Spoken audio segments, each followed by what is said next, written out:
Begini, saya ingin bantu nih teman-teman bankers ya, yang tadi sudah banyak kolimanya dan berpikir, sudah saya hapus buku aja lah. Nah, saya ingin bantu terutama yang sudah mulai hapus buku tadi, gimana caranya tingkat kembalian jauh lebih tinggi. Ini nilainya juga ya, value-nya lebih tinggi daripada lelang, daripada PKPU, daripada CESI gitu, lebih tinggi. Kemudian prosesnya juga mudah, mudah dalam arti nggak perlu repot-repot, sudah bankersnya, udah ada urusin kerjaannya aja gitu ya. Dan yang ketiga, insya Allah tidak ada konsekuensi hukum apapun di belakang gitu, sehingga tenang, banksnya tenang terus mengerjakan pekerjaannya, tingkat kembalinya tinggi dan aman. Mau nggak Kang Su kalau begitu? Ini kabar baik. Mau banget Mas Samsul kalau emang ini bisa gitu ya. Iya, Mau insya Allah banget, bisa. insya Allah. Jadi saya memikirkan begini ya, kembali ke tadi kan 5C ini ceritanya. Ini kan persoalannya ada di nasabahnya. Ya, nasabahnya. Nah, gimana caranya kita kembalikan lagi ke 5C-nya itu sehingga tadi secara karakter baik lagi, kapasitas berbisnisnya oke lagi gitu, kondisinya ya jadi bagus lah sehingga ini nanti Kang Su ke pemikiran saya dan ini beberapa sudah menjalankan. Justru nasabahnya nggak lari-lari lagi, nasabahnya yang datang tanda kutip menyerahkan diri lah gitu ya. Menyerahkan diri, Pak, saya mau menyelesaikan utang saya, ini rencana saya. Nah, dan mudah-mudahan nggak sampai setahun bisa selesai itu utangnya. Mau nggak Kang Su? Mau. Sangat menarik Mas Samsul. Iya. Jadi kalau mau ya sahabat bankers, insya Allah saya punya solusi bagi Anda yang hari ini pusing karena NPL. Kemudian Anda berpikir untuk hapus buku, dan saya punya solusi untuk Anda. Bagaimana caranya hapus buku Anda mengembalikan duit yang lebih besar daripada CESI, PKPU, dan lelang. Dan Anda tenang karena tidak ada persoalan hukum, dan juga Anda tenang karena nasabah sendiri yang datang kepada Anda ngejar-ngejar.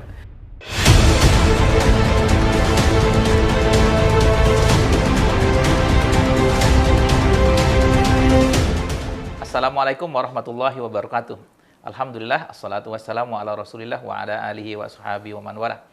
Hari ini saya sangat berbahagia karena ketemu lagi dengan former banker senior Kang Su ya. Sebagai seorang banker kita akan diskusi lagi tentang situasi ekonomi, situasi bisnis pada masa pandemi dan setelahnya. Apa kabar Kang Su? Alhamdulillah. Assalamualaikum. Waalaikumsalam warahmatullahi wabarakatuh. Sehat ya? Alhamdulillah sehat. Ini makin segar kayaknya hari ini. Alhamdulillah. Iya Kang Su, ini langsung aja pertemuan kita hari ini. Kita langsung ya direct ya bicara tentang kemarin kita diskusi tentang perbankan. Nah, kalau perbankan itu ada perubahan nggak dalam rangka menarik nasabah ketika masa pandemi dan sebelum pandemi, atau ada strategi sesudahnya gimana Kang? Oh iya. Ini tentunya pandemi ini benar-benar istimewa nih Pak Samsul ya. Khususnya untuk perbankan. Iya. Kenapa? Karena perbankan ini bukan perusahaan sembarangan. Iya. Otomatis dia punya mitigasi resiko yang sangat tinggi ya. Termasuk bagaimana caranya mereka bisa merekrut atau apa istilahnya menarik nasabah-nasabah kredit, dan ini nggak sembarangan gitu. Ketika mereka ingin mengumpulkan atau menyalurkan dana kredit, artinya mereka hanya menyalurkan kepada calon-calon nasabah yang memang sudah tersaring, dan ini butuh strategi. Ini bicara untuk nasabah kredit ya? Betul. Kan bank itu ada dua kalau nggak nasabah pengumpulan dana, funding, dan nasabah kredit. Betul. Yang istilahnya itu lending ya. Oke. Nah, gimana itu strateginya khususnya itu apa itu untuk masa pandemi ini? Iya. Jadi pada prinsipnya gini Pak Samsul.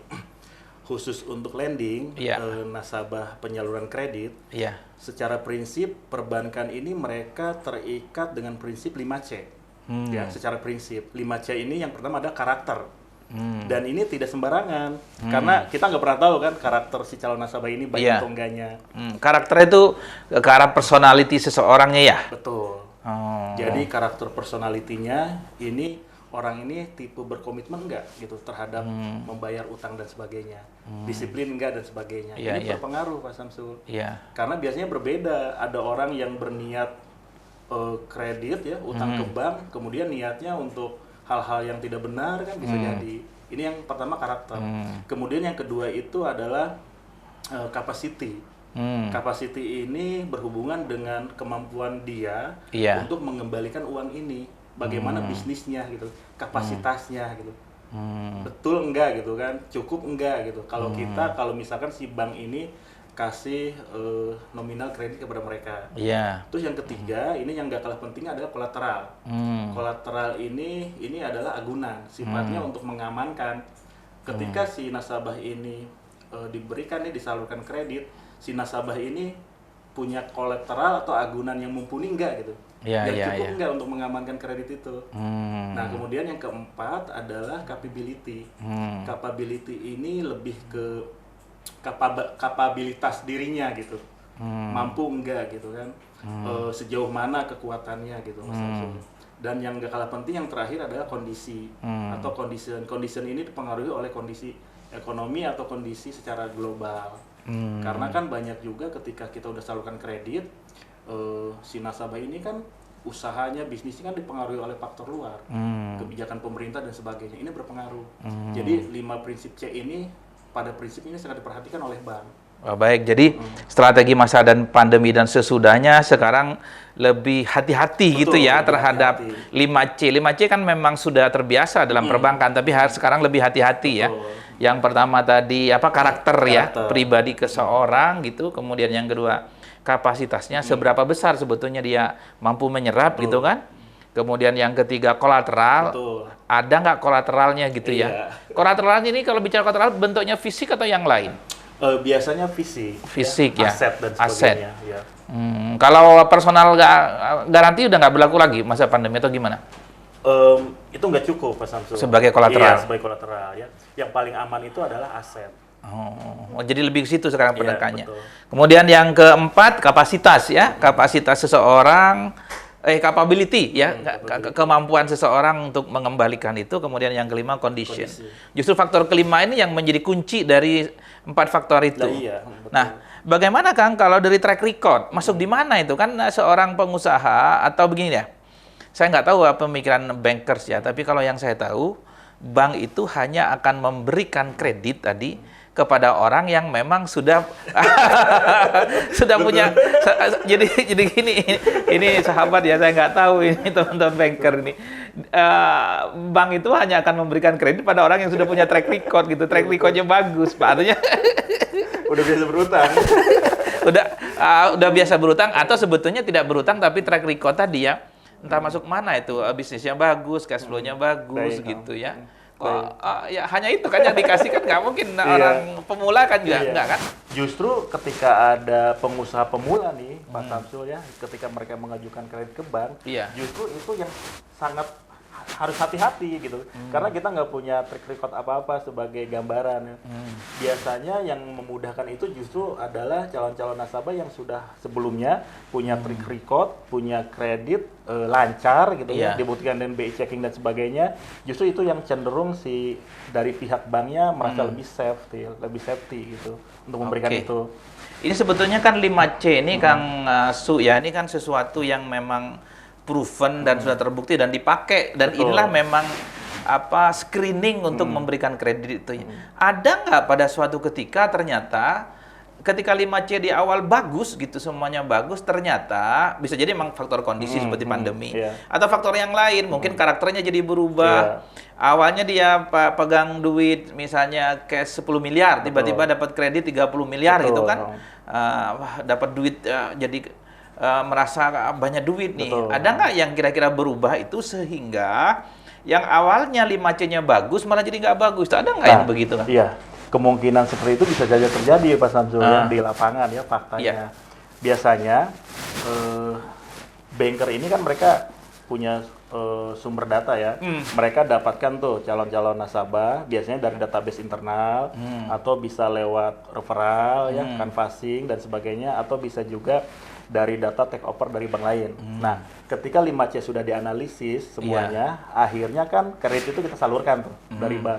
Setelah disalurkan, pada kenyataan setelah berjalan berapa bulan kemudian, otomatis ada 2 risiko. Yang pertama, si kredit si nasabah lancar, nggak ada masalah, it's okay gitu kan. Yang kedua adalah nasabah yang kemudian ini menjadi kredit bermasalah. Nah, kredit bermasalah ini ya itu tadi ternyata faktanya nih, ada aja Pak Samsul. Nasabah ketika udah dianalisa, 5C-nya bagus, termasuk karakternya, ketika sudah lakukan pencairan, apa yang terjadi? ada yang misalkan pencairan 1 miliar ya. Ternyata 1 miliar ini nggak benar-benar pure digunakan 100% untuk bisnis mereka. Ini kalau bicara angka 1 miliar iya, rupiah, misalkan ya. kan bisa jadi udah lebih dari itu. sampai ratusan miliar juga ya. Miliar. Ternyata nggak pure 100% dana itu mereka gunakan untuk pengembangan bisnis atau modal bisnis. Bahkan itu bisa dibilang itu apa istilahnya penyelewengan atau pengalihan dana ya. Sebenarnya itu nggak boleh ya. Sebenarnya itu tetap harus dimonitoring sama pihak bank. Nah biasanya mereka ada yang menggunakan untuk beli mobil gitu kan, beli kendaraan, kemudian mereka lakukan untuk shopping. Bahkan yang lucu juga ada juga Pak Samsul yang dipakai untuk kawin lagi. Bayangin coba. Emang ketika pengajuan kan untuk bisnis ceritanya kan, ada proposalnya tuh ya. Gitu, yang disajikan laporan keuangannya. Betul, gitu ya. Tapi ketika cair bukan untuk bisnisnya. Mudah-mudahan tidak ada yang nonton dia. Kalau udah lihat uang di depan mata berubah gitu. Artinya apa? Artinya itu udah menyalahi yang tadi itu kesepakatan di awal. Gitu. Jadi bisa jadi faktor-faktor 5C itu akan berubah setelah dicairkan ya. Betul. Dan itu memang resikonya bank kan. Betul. Begitu kan. Nah, ada ininya nggak, ukurannya nggak kalau ini sudah tanda-tanda gitu, kan ada alert, namanya lampunya gitu bagi bank, wah ini sudah mulai ada persoalan ya, ada nggak bagi bank? Ya, ini sangat menarik Pak Samsul. Di bank ini ya, biasanya mereka punya yang namanya peringatan, bisa dibilang lampu hijau, lampu merah atau lampu kuning ya. Nah, itu dinamakan dengan kolektibilitas. Jadi kolektibilitas ini bisa jadi peringatan untuk jaga-jaga. Itu memang sistem bank ya? Sistem bank. Untuk menilai status kualitas kredit nasabah. Iya. Dimulai dari kolektibilitas 1, itu artinya lancar, berarti nggak ada masalah. Kemudian kolektibilitas 2, itu artinya dalam perhatian khusus. Ini sudah mulai nunggak nih si nasabah. Mulai dari 1 hari sampai 90 hari. Nah, ini kolektibilitas 2. Berarti sebetulnya bank itu sudah punya alat untuk memonitor. Berarti ada, termonitor ya? Ada. Itu harian atau apa monitornya itu? Iya, harian. Tiap bulan itu diupdate terus. Iya. Jadi secara otomatis akan terlihat, akan tercapture gitu, dikelompokkan gitu Pak Samsul. Mulai dari call 1 yang lancar, kemudian call 2 ya, yang nunggak 1 sampai 90 hari dalam perhatian khusus. Kemudian call 3, kurang lancar, itu 91 hari sampai 120 hari. Kemudian yang call 4 selanjutnya itu statusnya diragukan, itu nunggak 121 hari sampai 180 hari, dan yang terakhir itu call 5 dalam kondisi macet, sudah nunggak di atas 180 hari atau di atas 5 bulan. Nah, apa yang dilakukan oleh bank ini untuk tadi kan, call 1 lancar, mulai call 2 sudah perhatian khusus gitu. Apa yang dilakukan oleh teman-teman bankers untuk menjaga agar tadi call 2 tetap di call 1 atau yang lain malah naik gitu? Apa yang dilakukan oleh bank? Nah, nanti dari catcher tadi akan terlihat tuh Pak Samsul perkembangannya ya. Yang call 1 apakah kemudian mereka turun ke call 2 gitu kan, naik gitu ya. Atau yang call 2 mereka malah justru terjun bebas ke call 3 atau balik lagi call 1 lancar lagi. Itu kelihatan semua. Nah, biasanya ketika terkhusus nih nasabah-nasabah atau kredit yang masih call 2 ya, mereka diusahakan jangan sampai mereka jatuh ke call 3. Jadi ada treatment-treatment tertentu dari bank untuk menyelamatkan terutama yang call 2 ke call 3 tadi. Dari perhatian khusus ke kurang lancar. Ini karena penentu nih, perbedaan antara NPL dengan yang bisa diselamatkan. Sebentar. Apa yang dilakukan tuh, yang treatment khusus itu untuk menjaga agar call 2 naik ke 1, jangan sampai turun ke 3 gitu? Iya. Dari bank ya, mereka melakukan atau menawarkan yang namanya biasanya ada restrukturisasi, kemudian relaksasi, reschedule, kemudian artinya apa? Artinya bank ini kan biasanya mereka mulai melakukan pembinaan gitu Pak Samsul. Bagaimana caranya agar si nasabah ini bisa kembali normal lagi? Dibantu bisnisnya gitu? Dibantu biasanya sih ditagih Pak Samsul. Oh gitu. Nah, maksudnya penagihan. Maksudnya itu maksudnya pembinaan atau peringatan gitu ya? Kirain dibantu nih Pak. Bapak ada masalah apa ya saya bantu bisnisnya, bukan begitu ya? Kalau langsung ke bisnis enggak ya? Enggak. Karena bank nggak turun langsung ke sana. Biasanya ketika udah mulai batu-batu call 2 yang dilakukan bank rata-rata adalah mereka melakukan penagihan. Mulai intensif tuh. Hanya disayangkan Jadi kebanyakan tidak mau tahu sebenarnya terhadap bisnisnya gitu ya. Betul. Dan tapi mau tahu terhadap tagihannya.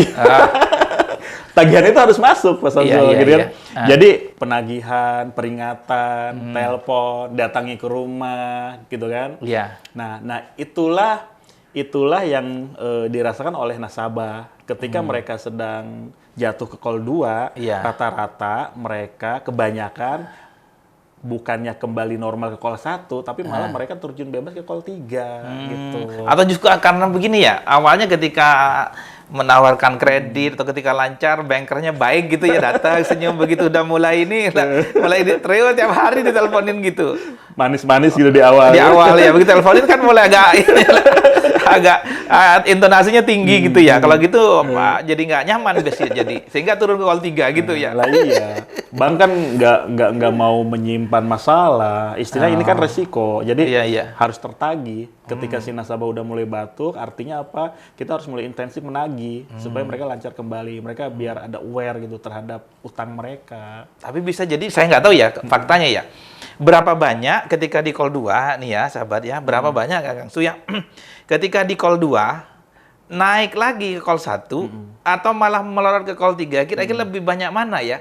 Terutama tadi ketika treatmentnya yang tadi perhatian khusus, artinya pokoknya ditagih aja gitu. Ketika orang merasa, Kang Su pernah punya utang nggak? Iya, pernah. Gimana rasanya ditagih? Jadi ketika udah mulai call 2, benar-benar perhatian khusus. Kita diperhatikan, Pak Samsul. Diperhatikan, mulai intensif ditelepon, didatangi ke rumah. Sebagai nasabah ketika dilakukan itu, yang terjadi malah makin tertekan. Dulu ketika saya punya utang nih, saya didatangi oleh debt collector dan sebagainya. Banker punya utang juga ya? Lah, punya. Sampai ternyata banker punya utang.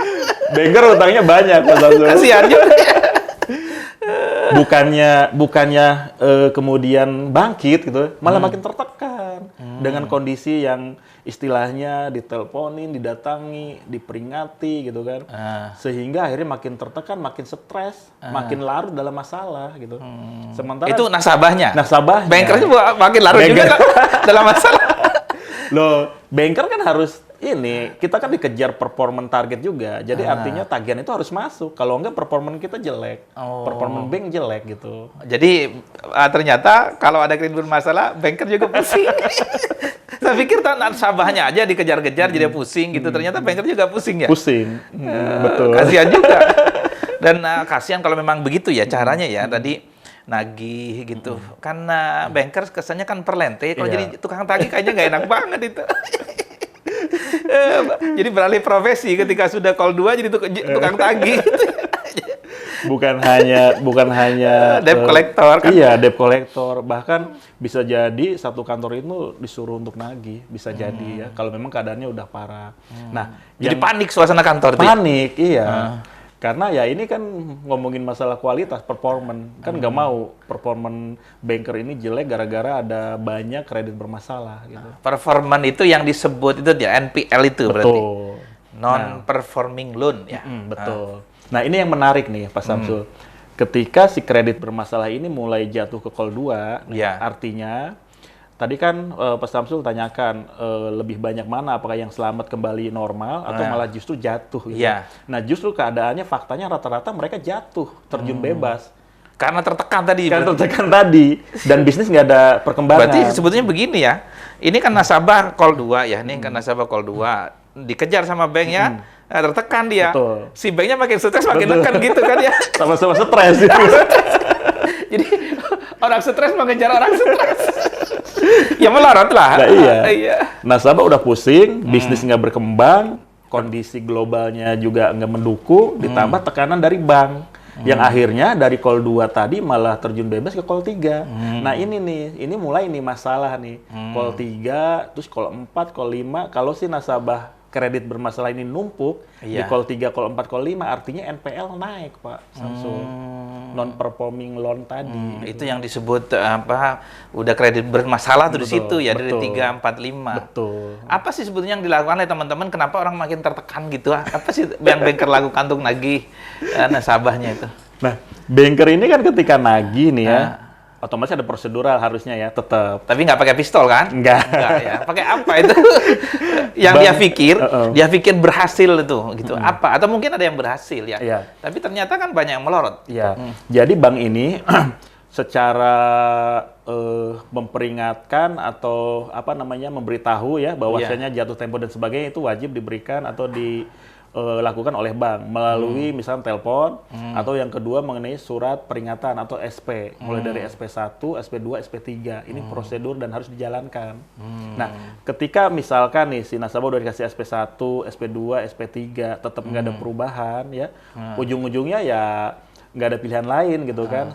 Karena ini udah masuk ke NPL nih. Nanti ujung-ujungnya pasti jatuhnya ke ancaman lelang. Oh, mulai ancam-ancam ya, pantesan. Ya, tadi orang stres menagih orang stres. Mulai ancam-ancam kan. Ancamannya paling mulai tadi lelang gitu ya.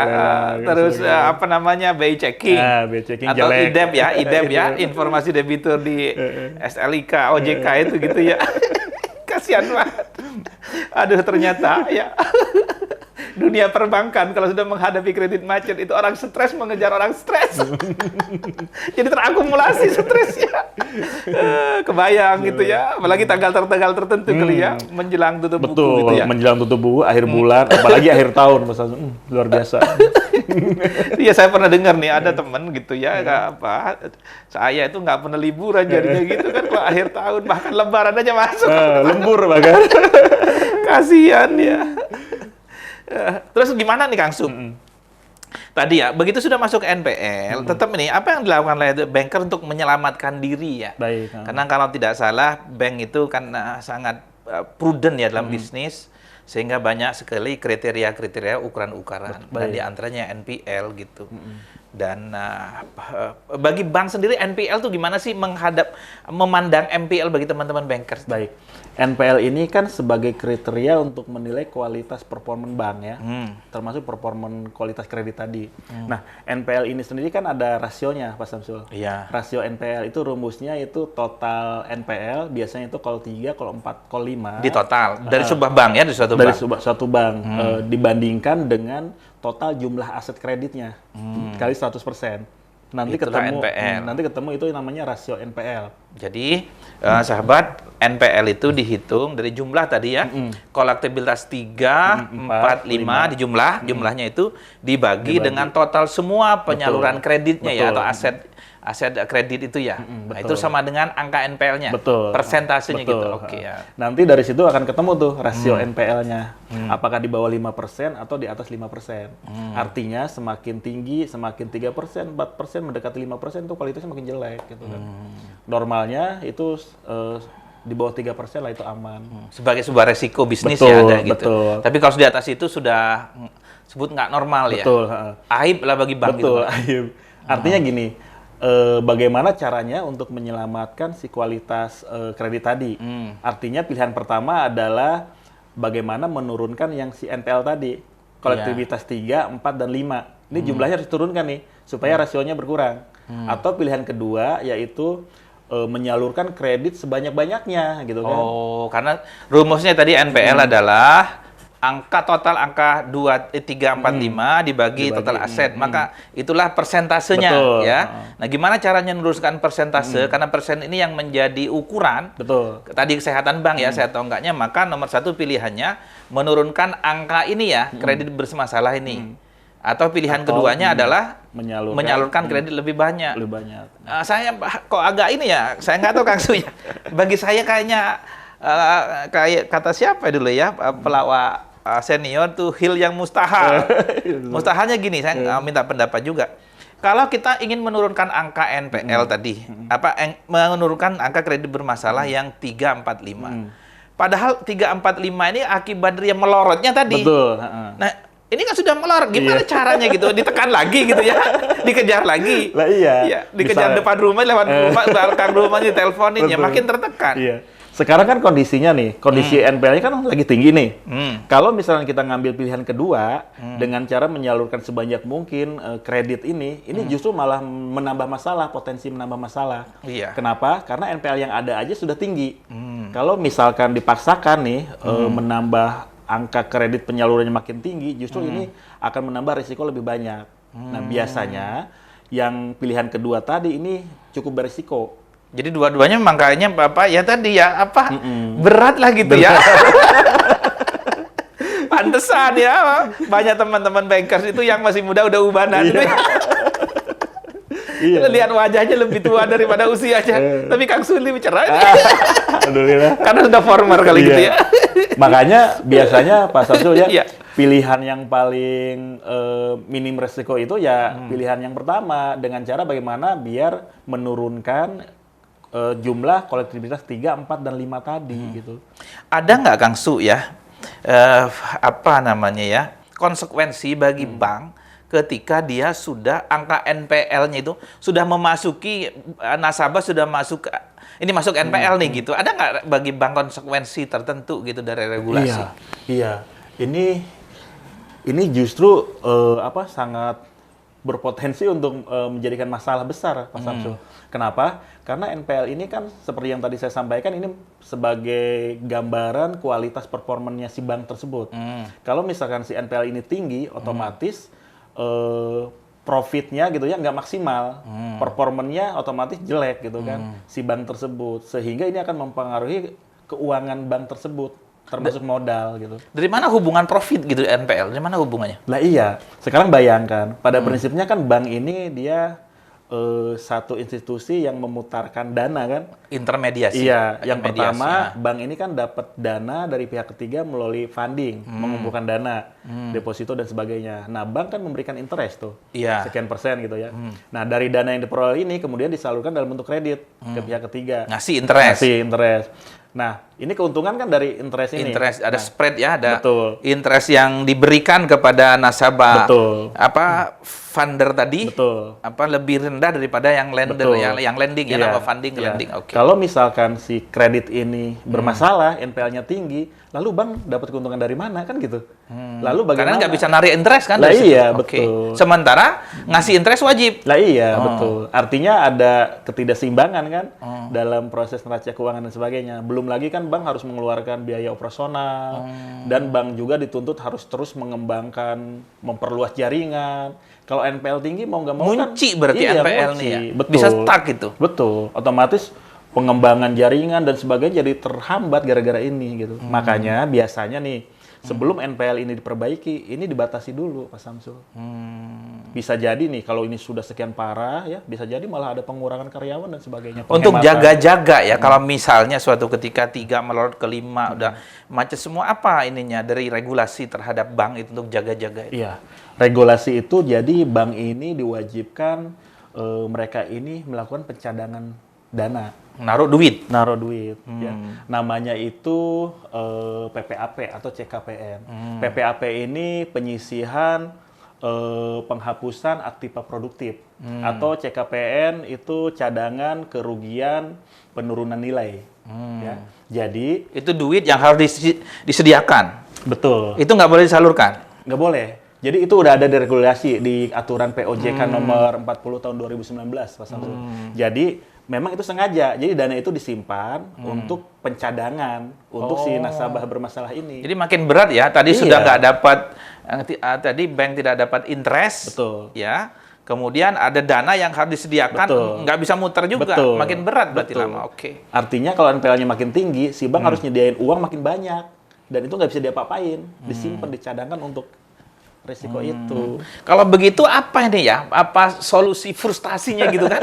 Bagi bank nih, udah mikir, udah pusing semuanya, udah nggak bisa ditagih dah. Gimana cara NPL turun? Apa yang dilakukan oleh bank? Iya, sebenarnya banyak ya, Samsul.